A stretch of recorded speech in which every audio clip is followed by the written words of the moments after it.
मुख्यमंत्री भजनलाल शर्मा हटाए जाएंगे सीएम पद से। उपचुनाव का जिक्र कर राजस्थान बीजेपी प्रभारी ने दे दिए बड़े संकेत।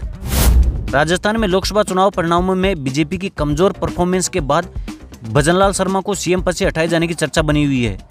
इस सियासी अटकल पर अब बीजेपी के प्रभारी राधा मोहनदास अग्रवाल ने विराम लगाते हुए बड़े संकेत दे दिए हैं। उन्होंने अपने बयान में साफ कर दिया है कि राजस्थान में उपचुनाव सीएम भजनलाल शर्मा के नेतृत्व में ही लड़ा जाएगा।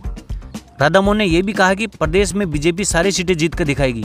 प्रदेश प्रभारी के इस बयान को लेकर सियासत में जमकर हलचल मच गई है। बीजेपी के नए राजस्थान प्रभारी राधा मोहनदास अग्रवाल इन दिनों प्रदेश की सियासत में जमकर सुर्खियों में है।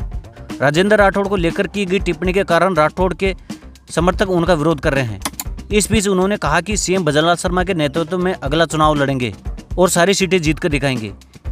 उनके इस बयान को सियासत में समझने की कोशिश की जा रही है।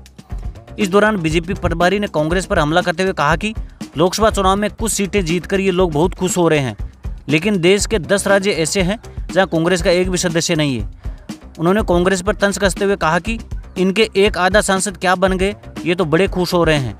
उन्होंने कहा कि शायद कुछ गलतियां और कमियां भी हमारी रही होगी, इसलिए तो ये लोग जीत गए, लेकिन अब हम सारी सीटें जीत कर बताएंगे। राजस्थान में होने वाले विधानसभा उपचुनाव की भाजपा ने जोर शोर से तैयारियां शुरू कर दी है। इसी कड़ी में बीजेपी प्रदेशाध्यक्ष मदन राठौड़ और प्रदेश प्रभारी राधा मोहनदास अग्रवाल शनिवार को झुंझुनू पहुंचे।